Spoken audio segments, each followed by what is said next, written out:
Buenos días, ¿cómo están? Siempre hay algo por qué agradecer al Señor, ¿no? Tenemos muchísimas cosas que a veces no las vemos porque las tenemos ya todo el tiempo, pero el Señor es fiel y bueno con nosotros. Bienvenidos si nos visita por primera vez, esperamos que encuentre un hogar aquí y también aquellos que nos ven vía la red social, bienvenidos, esperamos verlos. Aquí vamos a continuar en oración, familia, por favor, acompáñenme. Señor, venimos a ti, Señor, agradecidos, Señor, por esa obra redentora especialmente, Señor, por haberte fijado en pecadores como nosotros. Rogamos, Señor, que nos limpies de pecado, que quite, Padre Santo, cualquier distracción ahorita al escuchar tu palabra, Señor. Rogamos que en todo, siempre, Señor, seas tú exaltado. Ayúdanos, Padre Santo, a reconocer esa gran dependencia que tenemos de tu gracia, Señor. Ayúdanos a entender la magnitud de tener tu palabra, Señor, donde en muchos lugares es prohibida, Padre Santo.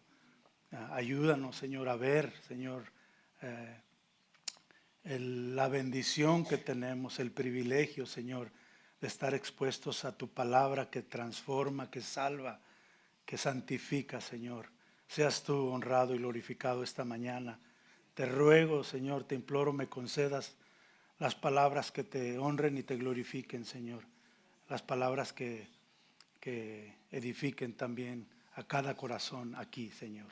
En el nombre de tu Hijo oramos. Amén. Pueden saludarse unos a otros, familia, por favor.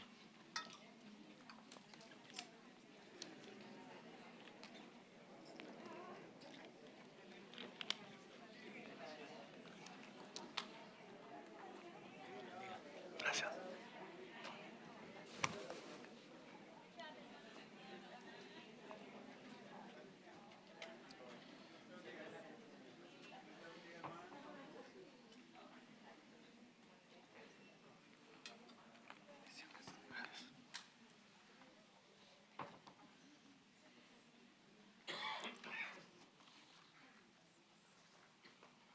Nuestro hermano Víctor mencionaba los estudios y recuerdo, nuestro hermano David lo enfatizó el otro día, es importante inscribirse a estos estudios ah, porque lo que más queremos es ser equipados. Y estos estudios eso es lo que hacen, nos ayudan a estar equipados. A lo mejor si no sabes a entender de qué te salvó, por ejemplo, el Señor, ¿verdad? Y la palabra, dice el Salmo 19, ahí en el verso 7, la ley, la palabra de Jehová es perfecta que transforma el alma. Y es la palabra de Dios que está diseñada para salvar y para santificar. Algunos recordarán, lo vimos en la epístola de Pablo a Tito.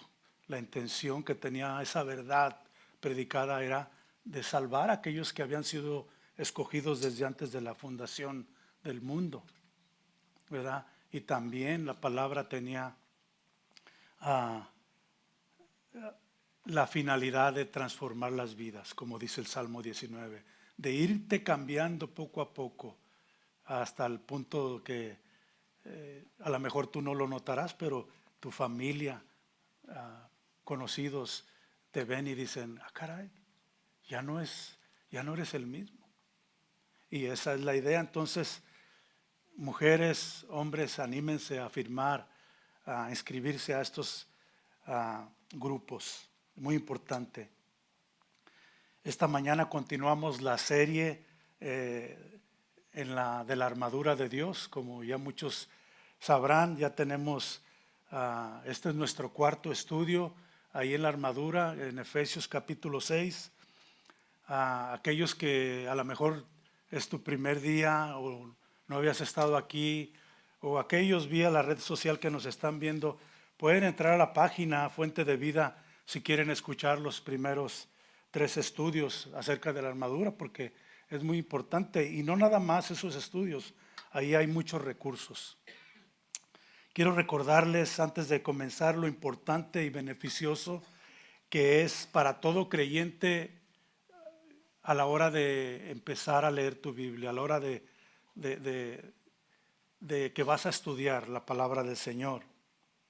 Y obviamente todos ya sabrán, primeramente pues te pones a orar, ¿no? Y pides al Señor que te conceda entendimiento, que te perdone para ir limpio a la palabra de Dios de pecado, pedirle sabiduría, pedirle que nos ilumine, ¿verdad? Que nos ayude a tener esos ojos y entender lo que Él nos quiere decir a través de su palabra. Pero aparte de eso, hay algo que debemos también considerar. Y antes de venir a estudiar la palabra de Dios, una sección, lo que sea, especialmente si yo te mencionara, bueno, Juan, allá en la esquina, por favor, lee el capítulo 1 de Romanos, porque lo vas a explicar, ¿verdad? Entonces ya tú vienes a la palabra de Dios no nomás leyéndola por encimita, sino que ahora vas a decir, ahora dices, hoy la voy a explicar, tengo que entender correctamente para poderlo explicar, ¿verdad? Entonces, ¿qué hacemos cuando venimos a la palabra de Dios? Después de haber orado y después de haber pedido al Señor por sabiduría y entendimiento, hacemos preguntas. Hacemos preguntas al texto.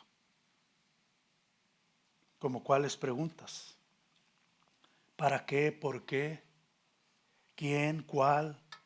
¿Qué pasó antes? ¿Cuál es el contexto? ¿Por qué razón está diciendo esto Pablo? ¿Por qué razón el Señor Jesús dijo esto? Es importante. Porque es debido al contexto a hacer esas preguntas que entonces podemos entender o podemos correctamente enseñar la palabra de Dios.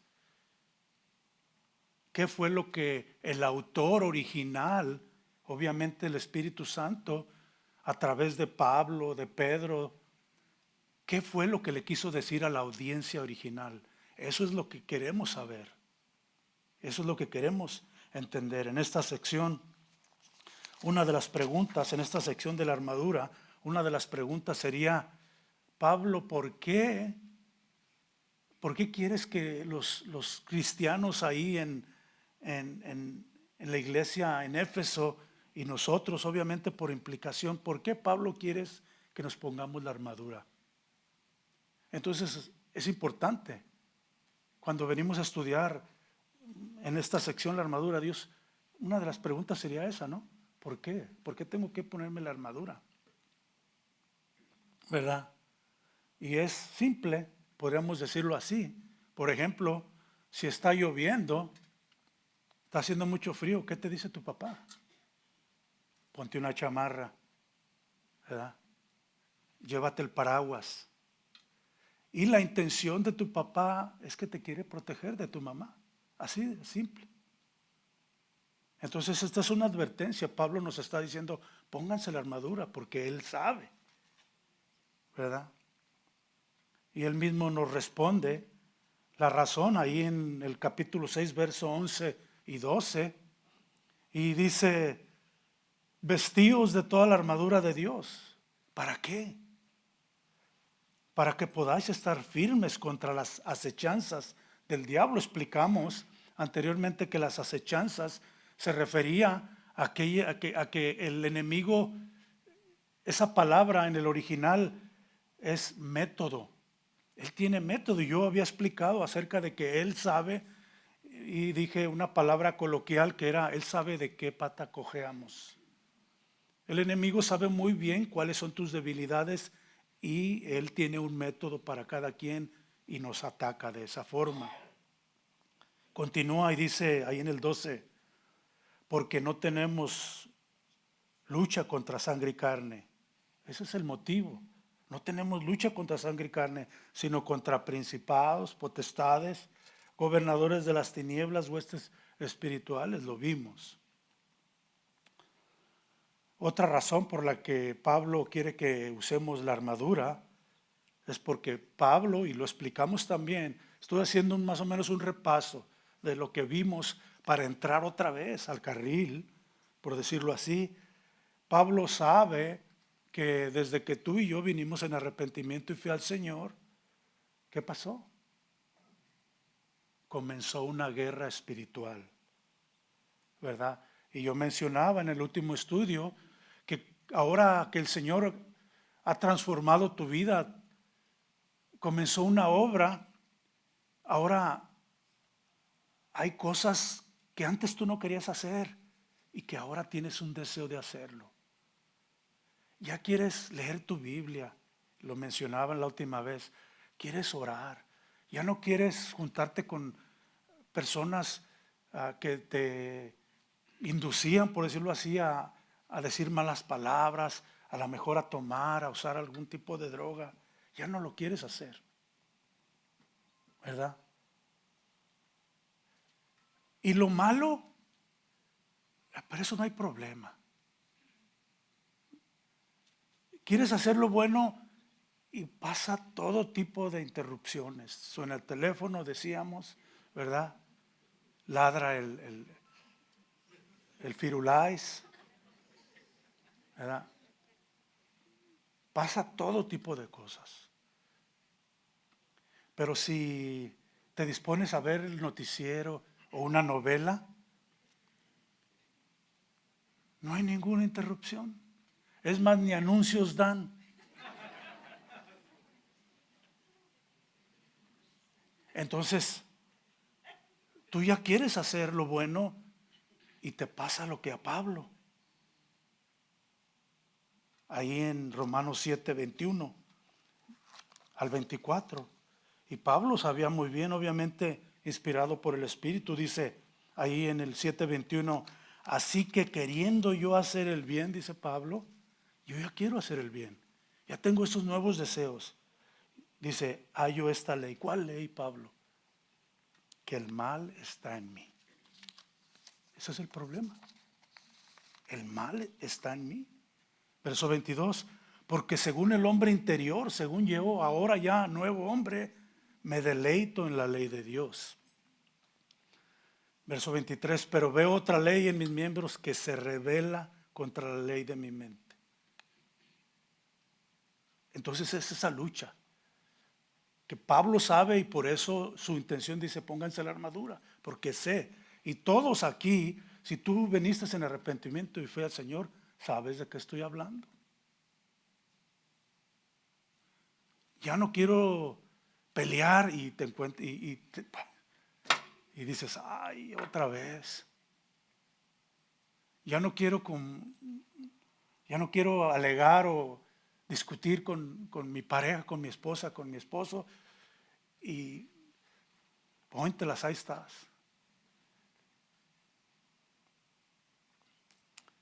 Pablo ahí un poquito más atrás en el verso 19 del capítulo 6 dice, en el capítulo 7 de Romanos, Pablo mismo dice, no hago lo que quiero. Y lo malo que no debo hacer, eso termino haciendo. Y ahí en el 24 dice, miserable de mí, ¿quién me librará de este cuerpo de muerte? Estamos en un cuerpo que todavía tiene sus tendencias. Entonces, la batalla comenzó y algo que debemos reconocer, el enemigo no descansa. No descansa. Es muy insistente. Por eso decíamos en el estudio pasado que traer la armadura era algo que permanente, no según la ocasión. Y nos daba risa el hecho de que yo les decía, ¿se imaginan un soldado que está en guerra y que el soldado decía, bueno, hoy no me llevo la coraza, a ver qué pasa? Y da risa, pero es una realidad. Bueno, hoy no me llevo mi espada, a ver qué. Te vas a enfrentar con otros y no llevo mis botas. Y nos daba risa, pero es una realidad. ¿Hasta cuándo termina esta batalla que tenemos? Bueno, es hasta que muéramos. O hasta que el Señor venga, si viene en el rapto y nos rescata. Porque todos debemos de saber que todos tenemos esa cita con la muerte, ¿sí o no? Una cita que ni sabemos cuándo es esa cita, el día. Es una cita que no podemos cancelar ni posponer. O es como aquellos que van en una fila y no saben en qué lugar de la fila van. A lo mejor ya le faltan 2 para llegar adelante, la muerte. Y en esa fila no te puedes brincar para atrás, ni salir de la fila. Y ahí estamos todos. Entonces, hasta que nos toque, vamos a continuar con esa lucha espiritual que tenemos. Ahora también, ¿por qué Pablo usa esa analogía de un soldado? ¿Por qué no otra cosa? Bueno, ellos culturalmente, el contexto, ellos estaban muy familiarizados con los soldados ahí en Roma. Entonces, de esa manera, la ilustración que usa Pablo sería mejor entendida por su audiencia, ¿verdad? Ahorita a lo mejor hablaríamos de algo diferente. En los estudios pasados vimos qué significaban las primeras 4 piezas de la armadura y a manera de repaso les explico brevemente. Vimos en primer lugar el cinto de la verdad, ¿recuerdan? Que significaba regular nuestros pensamientos de acuerdo a la palabra de Dios.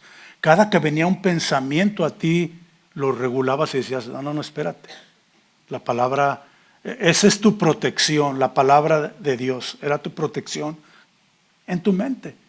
Y los ataques continuos los regulabas de acuerdo a la palabra de Dios, los filtrabas a través, ¿qué es lo que la palabra de Dios decía? En segundo lugar vimos la coraza de justicia, refiriéndose no a esa justicia imputada a través de la vida de Cristo.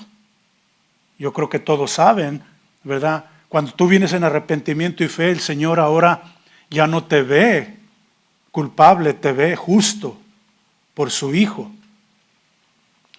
No se refiere a ese tipo de justicia, sino a esa justicia de comportamiento, de obediencia.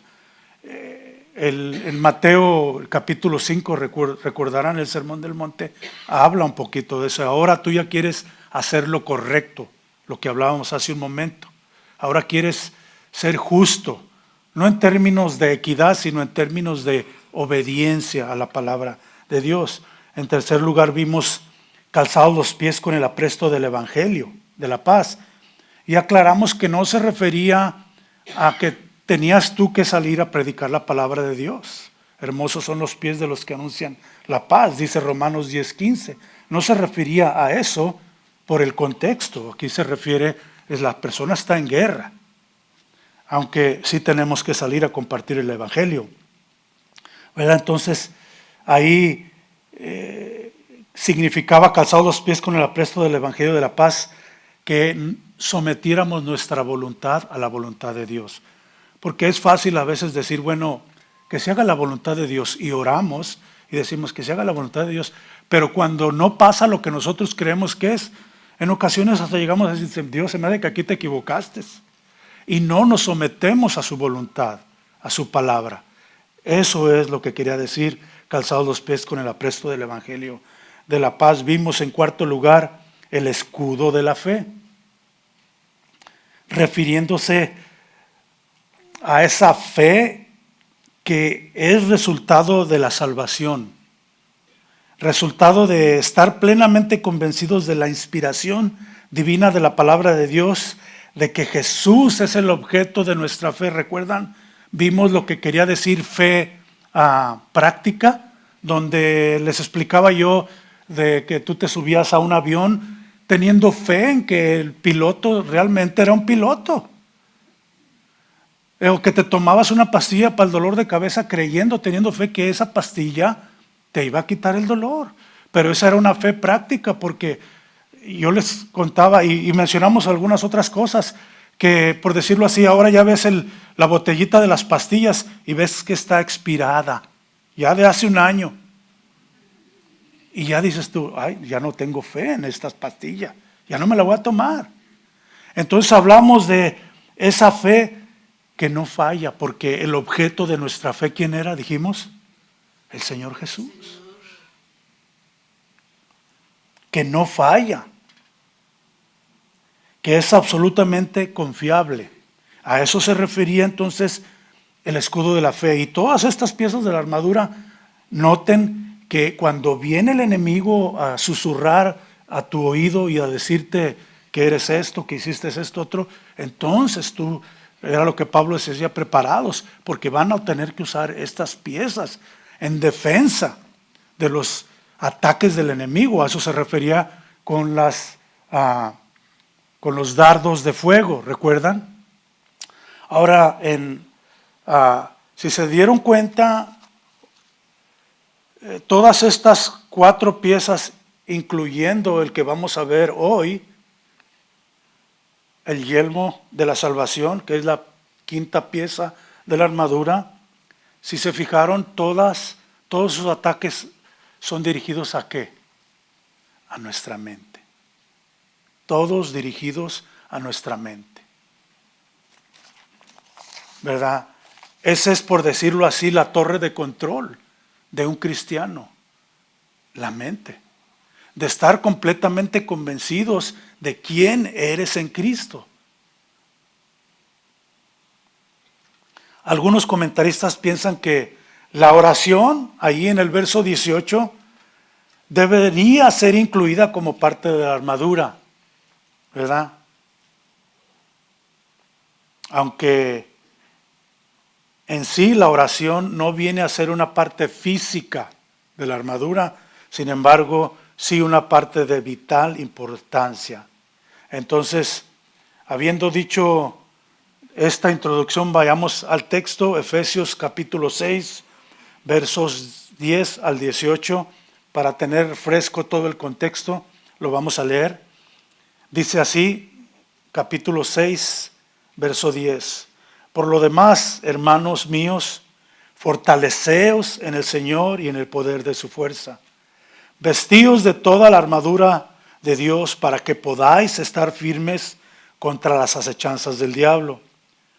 Porque no tenemos lucha contra sangre y carne, sino contra principados, contra potestades, contra los gobernadores de las tinieblas de este siglo, contra huestes espirituales de maldad en las regiones celestes. Por tanto, tomad toda la armadura de Dios para que podáis resistir en el día malo y habiendo acabado todo, estad firmes.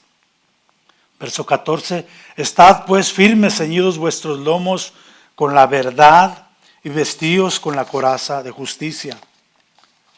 Y calzaos los pies con el apresto del evangelio de la paz.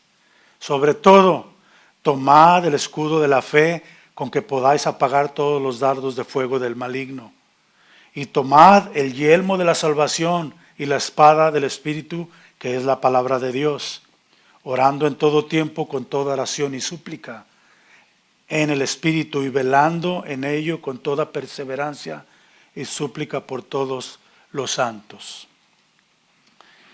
Veamos entonces qué quiere decir la 5ª pieza de la armadura. Veamos a detalle. Verso 17 dice, y tomad el yelmo de la salvación. ¿Qué significa esto? Yelmo. Sabemos que la función del yelmo, o para nosotros, muchos lo conocemos como un casco, el casco. Y si te pones a pensar, ¿quién usa un casco? ¿O para qué usas el casco? Para protegerte la cabeza. Los que andan en motocicleta deberían usar un casco. O en bicicleta, o en patineta.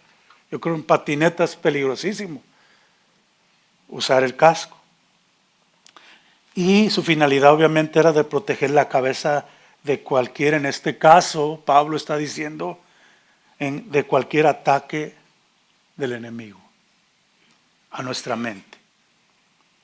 En especial, de las espadas anchas. Recuerden el contexto, está describiendo Pablo aquí un soldado. Imagínense un soldado en guerra, en especial de las espadas anchas de doble filo que se usaban en la guerra en aquellos tiempos. Y aquí no se trata de una espada pequeña que se menciona en este mismo verso. Ahí en el verso 17, recuerdan al final que es la palabra de Dios, porque podríamos confundir, bueno, la espada del Espíritu es la espada grande y no es así. Eso no es como lo describe Pablo aquí, sino que Pablo aquí está hablando de una espada de doble filo que medía aproximadamente entre 90 y 120 centímetros, una espadota, ¿verdad? De largo. Y esas espadas por lo regular eran usadas por los soldados que andaban en caballo, ¿verdad? Imagínense un soldado a caballo con una espadilla pequeña. ¿Qué mal iba a hacer? Entonces los soldados a caballo traían las espadas largas, ¿verdad? ¿Por qué o con qué intención? Ya se imaginarán, ¿no? Era cortar cabezas o quebrarlas, lo que fuera. Entonces tú deberías traer tu casco puesto. Y es de ahí que si estabas en guerra y decía, yo hoy no me llevo mi casco. ¿Verdad? Entonces, su intención era realmente, pónganlo en el contexto que estamos, esa es la intención de Satanás. Llegar a tu mente. No te puede cortar la cabeza, obviamente, es ideología, es algo no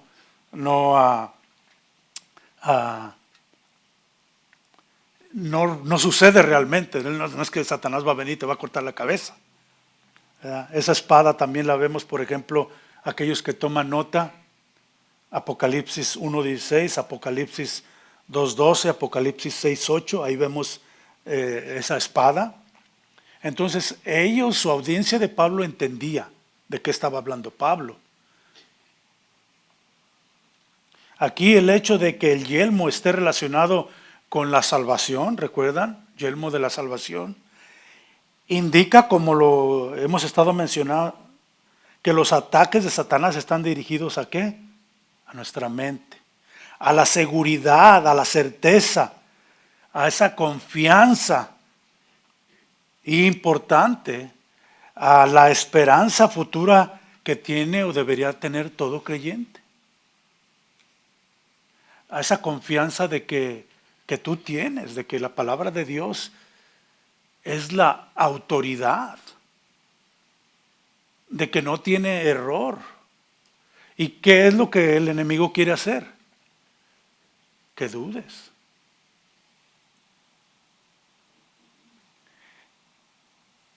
¿Verdad?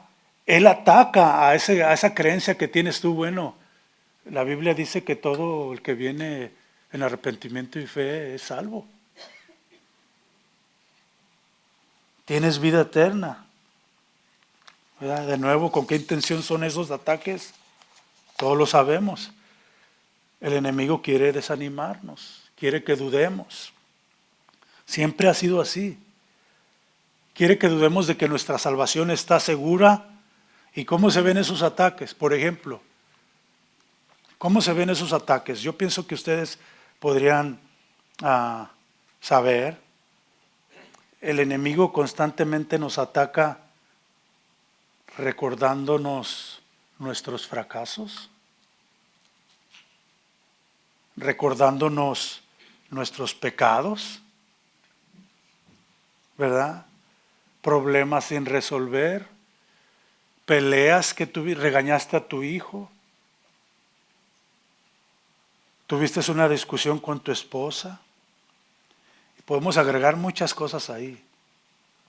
Cualquier cosa que parezca negativa en nuestras vidas.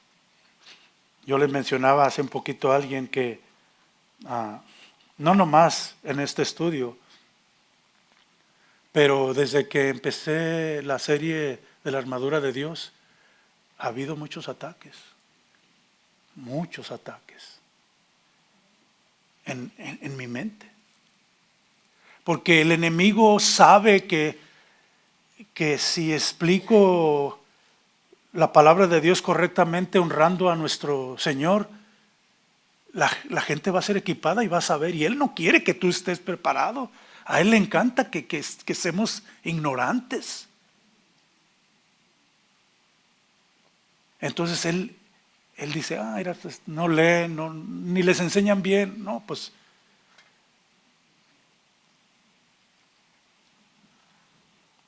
Entonces, así se ven los ataques.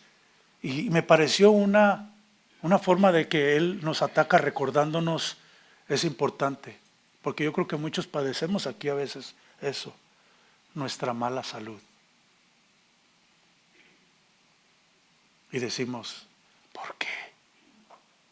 ¿Hasta cuándo? Ya tengo un mes, ya tengo un año enfermo. Y eso el enemigo se aprovecha. Se aprovecha. Y susurra a tu mente. Entonces el enemigo no quiere que pensemos, por ejemplo, contraste lo que tenemos seguro en Cristo. Y podríamos mencionar muchos versos. Juan 10:29 dice ahí, mi Padre que me las dio, el Señor Jesús está hablando. Dice, mi Padre que me las dio, ¿qué le dio? Las ovejas. ¿Quiénes son esas ovejas? Nosotros. Entonces el enemigo no quiere que pienses esto. Dice, no, eso ni lo veas. Él no quiere que pienses que mi Padre que me las dio, dice el Señor Jesús, es mayor que todos. Y nadie las puede arrebatar de la mano de mi Padre. Él no quiere que pienses eso. Porque si tú piensas eso y muchos otros versos que pueden venir a tu mente, uno de mis favoritos y es mi correo electrónico, Romanos 8:31, ¿qué pues diremos a esto? Si Dios es por nosotros, ¿quién contra nosotros? Si tú tienes esos versos, el enemigo no tan fácil te va a tumbar. No quiere que pienses así. Pero en nuestra humanidad, en ocasiones, ¿qué pasa? Dudamos.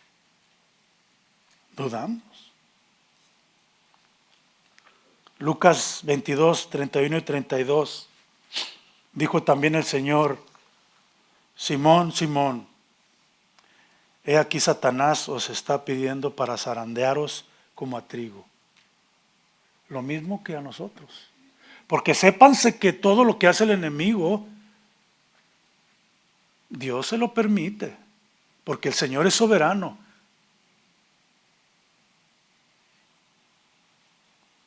Verso 32. Dice el Señor, pero yo he rogado por ti, le dice a Simón Pedro, que tu fe no falte. Lo mismo para nosotros. Y tú, una vez vuelto, confirma a tus hermanos. Entonces, recuerden todas estas cosas. Cuando eres atacado por el enemigo, cuando estás enfermo, cuando está pasando algo, perdiste el trabajo. Bueno, el Señor es soberano y Él permitió esto. ¿Por qué? Tal vez al momento no lo entiendo, pero sé que todo obra para bien. Y que el Señor está en control. Y que Él está trabajando providencialmente a transformar mi vida a la imagen del Señor Jesús. Y yo les mencionaba una pequeña historia la otra vez acerca de ilustrándolo cuando tú compras una casa. ¿Recuerdan? Algunos recordarán. Compras una casa y la empiezas a transformar por dentro. Le cambias el piso, la pintas. Haces cambios al punto que después de un tiempo dices, mira, ya qué bonita quedó mi casa. Ya la hice como yo quería, ¿verdad? O como la esposa quería. Bueno, no le hace, ¿verdad? Ya somos uno, entonces los dos igual. Cuando tú viniste en arrepentimiento y fe, ¿qué pasó? El Señor, el Espíritu Santo está en ti, esa es su morada, es su casa. ¿Qué va a hacer? La va a ir cambiando. la va a ir transformando a que quede como Él la quiere. Y esa es la santificación, que comienza desde cuando tú viniste en arrepentimiento y fe, Señor. ¿Y cuándo va a terminar? Ya lo dijimos, hasta el final, hasta que muéramos. Entonces, los ataques del enemigo son con el fin de hacernos perder la confianza en que en el amor y cuidado de nuestro Padre Celestial. Él nos va a cuidar. El enemigo quiere que dudes, como lo hizo con Eva, ¿recuerdan? Una ilustración, y en esta ilustración vamos a ver cómo en el Antiguo Testamento era lo mismo que para nosotros ahorita. Elías, ahí en Primera de Reyes, capítulo 18, verso 27 al capítulo 19, verso 18. No lo vamos a leer, no se preocupen, es mucho. Se los resumo. Aquí Elías, como todo creyente, ustedes sabrán, se habrán dado cuenta, después de haber experimentado una gran bendición, después de que, en este caso Elías, después de que invocó a Dios a traer fuego del cielo para consumir los sacrificios sobre el altar. Algunos han leído esta porción de las Escrituras. Si no, léanlo, Primera de Reyes. Después de haber demostrado que el Señor de Israel era el Dios verdadero y no Baal, el Dios que estos falsos profetas seguían. Luego de haber matado a esos 450 falsos profetas, eso hizo Elías. Después de haber estado él, de acuerdo aquí a Efesios, firme, sin temor, ¿verdad? ¿Qué pasó con Elías? Dudó. Tuvo gran temor por su vida ante la amenaza de esta reina Jezabel, quien escuchó que Elías los había matado. Y fíjense lo que pasó ahí en Primera de Reyes 19, versos 2 y 3. Esta reina Jezabel mandó decirle esto a Elías. Dice, entonces envió Jezabel a Elías un mensajero diciéndole, así me hagan los dioses y aún me añadan, Elías, si mañana a estas horas yo no he puesto tu persona como la de uno de ellos. ¿Cuáles ellos? Los profetas falsos que Elías mató. Brinquémonos a Primera de Reyes 18:40 para que vean qué fue lo que Elías le hizo a estos falsos profetas. Dice, entonces Elías les dijo, prended a los profetas, no que los encendió fuego, ¿verdad? Agárrenlos, atrápenlos a estos profetas de Baal, para que no escape ninguno. Y ellos los prendieron, los capturaron. Dice, y los llevó Elías al arroyo de Sison, ¿y qué? Y los degolló. Regresando a Primera de Reyes 19, 2 y 3, eso fue lo que le dijo a esta reina. Elías, aún me añada, si mañana a estas horas no va a estar tú también degollado. El ataque del enemigo lo hizo dudar de todos los milagros que hizo el Señor, como muchos de los israelitas a través allá, ¿recuerdan? En el desierto. El Señor los liberó muchas y ellos continuaban dudando. Es nuestra humanidad, somos muy propensos a hacer eso.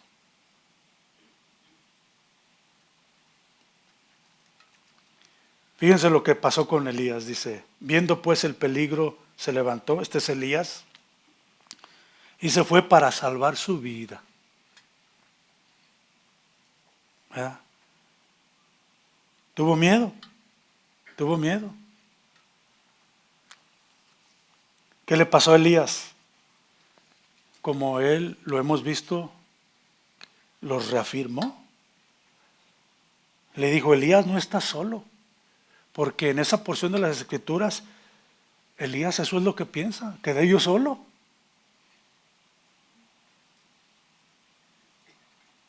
¿No les parece muy familiar? Cuando tú estás pasando por algo difícil, una enfermedad, cualquier cosa. Estoy solo. Eso pensamos a veces. Cuando tú y yo estamos pasando por situaciones difíciles, dolorosas, pensamos que estamos solos. Entonces uno de los ataques favoritos del enemigo quiere desanimarte, estás solo. Otra ilustración, misma idea, la historia de Job, yo creo muchos la conocen. ¿Qué pasó? El Señor permitió a Satanás despojar a Job de todas las cosas que él tenía, de todas sus posesiones, con excepción de su vida. ¿Recuerdan? ¿Cómo respondió Job? Ahí en Job 13:15 respondió Job, porque sus amigos le estaban diciendo: Job, ¿sabes qué? Se me hace que tú estás en pecado. Entonces sus amigos lo estaban, y muchas veces, tristemente, a veces nos dejamos. Yo lo mencioné en alguna ocasión, a veces mismos hermanos en la iglesia, sin saberlo, están dejándose usar por el enemigo, que le dicen al amigo, a tu hermano, a tu hermana en Cristo, se me hace que tú no estás orando como debes. Y le metes duda y la hermana o el hermano dice, tal vez sí, no estoy orando como debes, ¿cómo entonces le hago? Y estos amigos de Job le estaban diciendo, tú estás mal. Y respondió Job ahí en el 13:15, dice, he aquí, aunque él me matare, en él esperaré. También ahí en Job 1:21, fíjense lo que dijo Job, y dijo, desnudo salí del vientre de mi madre, y desnudo volveré allá, Jehová dio, y Jehová quitó, sea el nombre de Jehová bendito. El enemigo no quiere que pienses así. Job aseguró a sus acusadores, que eran sus amigos, que sus convicciones no eran para beneficio propio. Job decía, no, su carácter estaba definido, porque estaba dispuesto a morir confiando en Dios. Entonces aquí vemos el verdadero carácter de una fe que salva, tanto en el Antiguo Testamento como para nosotros. ¿Y cómo se ve ese carácter? Muchos se van a identificar tal vez aquí. Ese carácter se ve al revelar que esa fe que tienes tú y que tengo yo no está conectada o dependiente de lo que tengas, de los beneficios, de las bendiciones que una persona tiene o pierde. Si todo va bien, sigo creyendo. ¿Verdad? Así nos ataca el enemigo.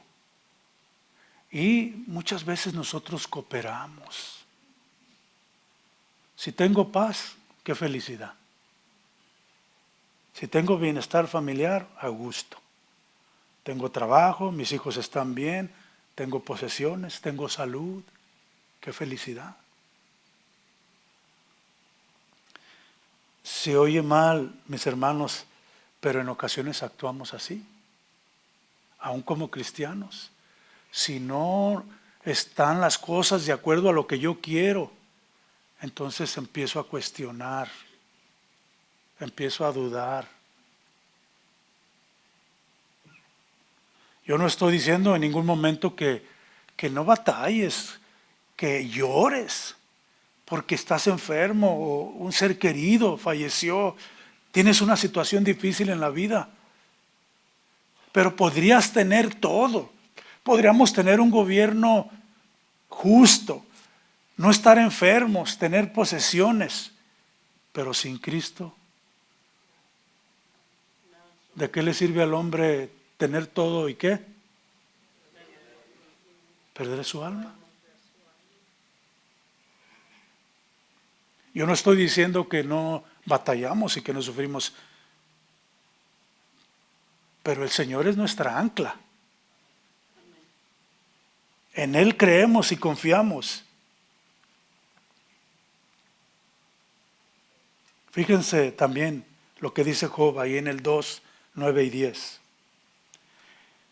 Esto es lo que le dice su esposa a Job después de todo lo que pasó. Le dice, entonces le dijo su mujer a Job, ¿aún retienes tu integridad, Job? Maldice a Dios y muérete. Eso le dijo su esposa. Qué alentadora, ¿no? Y él le dijo, aquí está Job hablando, como suele hablar cualquiera de las mujeres fatuas, has hablado. Fatua, falta de razón o entendimiento. Como ha hablado toda ignorante, así has hablado, esposa mía, le dijo.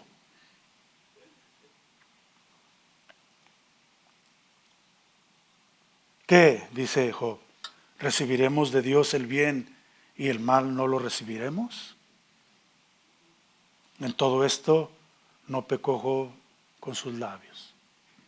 Esa es, yo creo, la actitud. ¿Qué acaso, coloquialmente hablando, somos monedita de oro? Que alguien nos presentó un evangelio donde ya no vas a sufrir y no la creemos y decimos, uy, ser cristiano es como, ya la hice. O te dicen, bueno, si eres cristiano los primeros 10 años batallas, pero pasando los 10 ya la hiciste. No.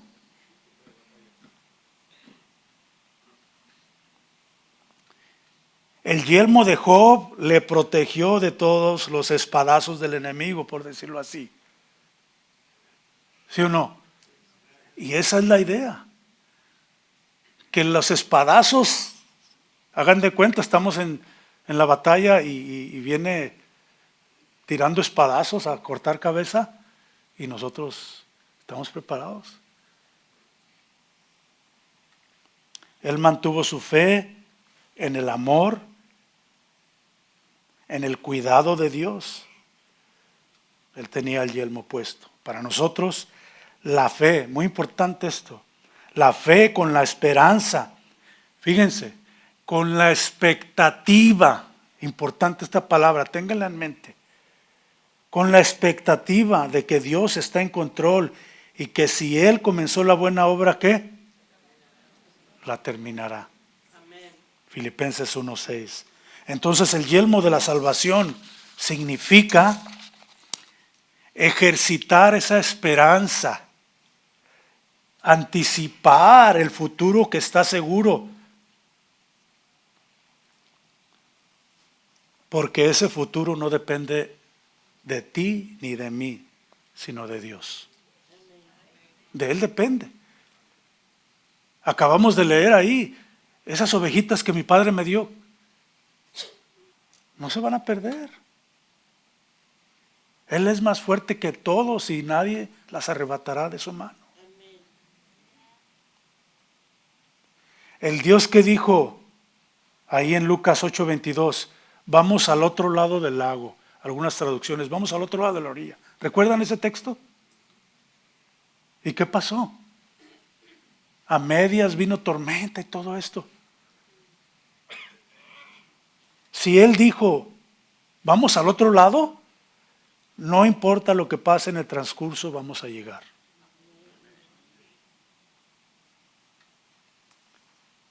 Ahora, ese verso podríamos traducirlo el yelmo de nuestra salvación. Ahí en 1 Tesalonicenses 5:8 dice, pero nosotros que somos del día seamos sobrios, habiéndonos vestido con la coraza de fe y de amor y con la esperanza de salvación como yelmo. No importa lo que pase, la salvación la tenemos segura, aunque no la veamos por el momento. Eso es lo que dice Hebreos 11:1. Es pues la fe, la certeza de lo que se espera, la convicción de lo que no se ve. ¿Verdad? Si lo vemos, ya no es esperanza. Que no se nos olvide, cuando el enemigo te tira esos espadazos a la cabeza, ¿qué debemos pensar? Debemos pensar, la salvación está segura. Eso lo cambia todo. Eso cambia todo, ¿sí o no? Cuando te dicen, bueno, ya el partido está ganado. ¿Quién jugó fútbol aquí? ¿Verdad? Allá en la capital del mundo, allá en Guadalajara, jugábamos fútbol. Y a veces en el equipo contrario, a ver si saben los términos, el equipo contrario no tenía todos sus jugadores y se decía, perdieron por default. Perdidos. Pero decían, bueno, préstenos unos y jugamos el partidito de todos modos. Y ya jugabas, pero tú sabías que el partido ya estaba ganado. Ya estaba ganado. Es de lo que habla realmente el libro de Apocalipsis. Podríamos decir, qué difícil está el libro de Apocalipsis. Pero ahí realmente lo que está diciendo, la batalla está ganada. Pero hay que pasar a través de todo esto. Y se pone difícil, ¿verdad? Si tú estás completamente convencido de esa verdad, vas a pelear con fuerza. Vas a pelear con fuerza. Vas a hacer morir a ese viejo hombre con todas esas dudas. Y todo por la gracia de Dios, ¿verdad? Que no se nos olvide, es por la gracia del Señor. Si tú sabes lo que sabes, si puedes hacer lo que puedes hacer, es por la gracia de Dios. Que no se nos olvide. Si tienes logros académicos, si lo que tengas, posesiones, es por la gracia de Dios.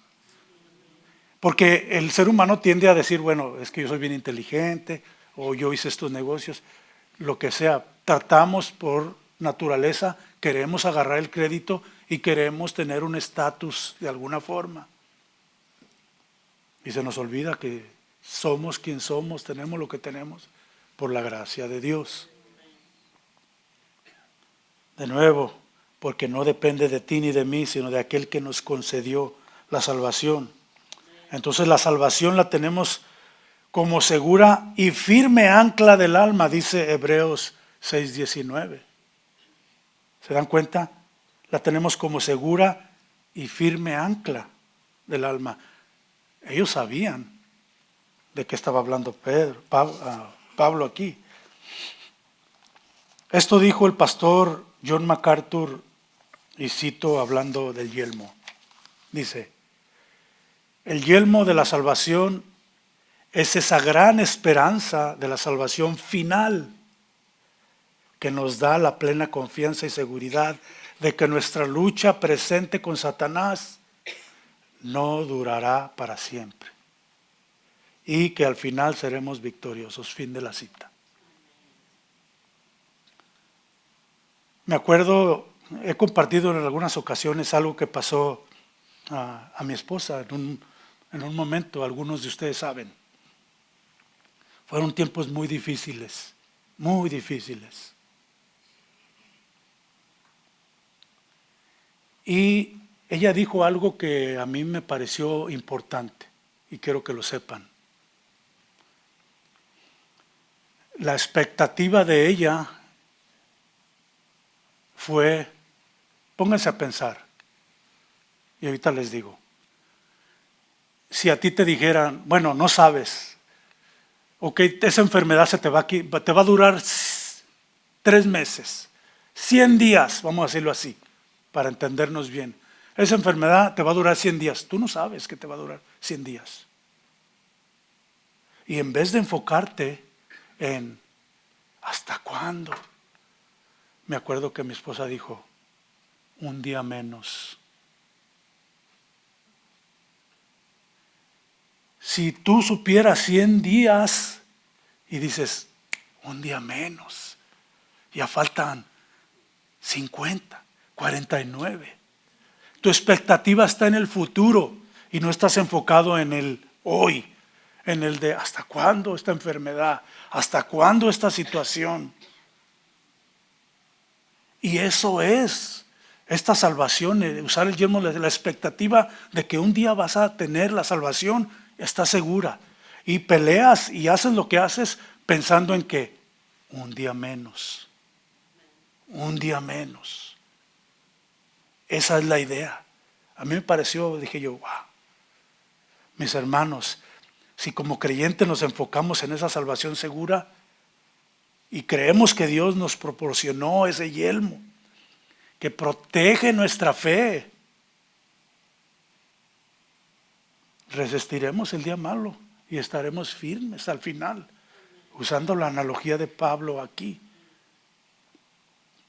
Por otro lado, si perdemos la esperanza en la promesa futura de salvación, no puede haber seguridad en el presente ni en el futuro, y el enemigo estará contento. Romanos 8, 24 y 25 dice, porque en esperanza fuimos salvos, pero la esperanza que se ve no es esperanza, porque lo que alguno ve, ¿a qué esperarlo? Pero si esperamos lo que no vemos, con paciencia lo aguardamos. Y esa es una de las cosas más difíciles, la paciencia. Ser pacientes. Con esa mentalidad afrontamos los ataques del enemigo. Ese es el punto aquí. Recuerden, cada pieza de la armadura, Pablo da una explicación y todo tiene que ver con la forma en que nosotros vemos las promesas de Dios en nuestras vidas. La seguridad de esas promesas. Para terminar, familia, Gálatas 6:9 dice, no nos cansemos pues de hacer el bien, porque a su tiempo segaremos si no desmayamos. Mismo verso de la Nueva Traducción Viviente. Fíjense lo que dice. Así que no nos cansemos de hacer el bien. A su debido tiempo cosecharemos numerosas bendiciones si no nos damos por vencidos. Esa es la idea. La pregunta entonces es, ¿estás tú plenamente convencido de que tu salvación está segura? ¿Estás con esa expectativa de decir, un día menos, un día menos? ¿Sabes identificar los ataques del enemigo? Porque si así es, entonces podrás hacer frente a todos los ataques del enemigo, a todos los espadazos, a todas esas flechas de fuego que él tira a nuestra mente. Y al final, estar firmes. Esa es la situación. Muy bien, si el Señor nos concede.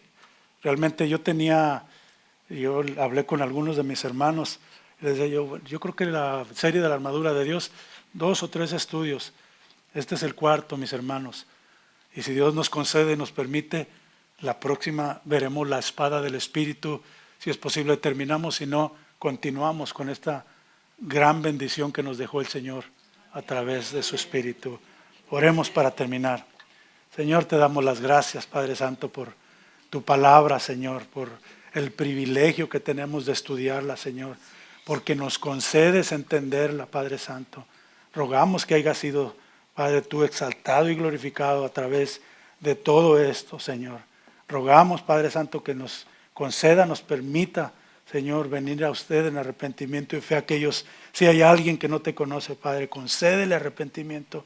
Y aquellos que te conocemos, fortalece nuestra fe a continuar, Señor, a reconocer los ataques y ser fieles creyendo y confiando a pesar de lo que venga en nuestras vidas, Padre Santo.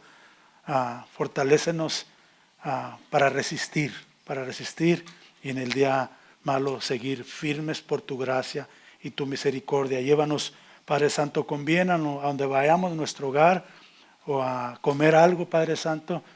De nuevo, gracias, que haya sido tu honrado y glorificado esta mañana, en el nombre de tu Hijo Jesús. Amén. El Señor me los bendiga.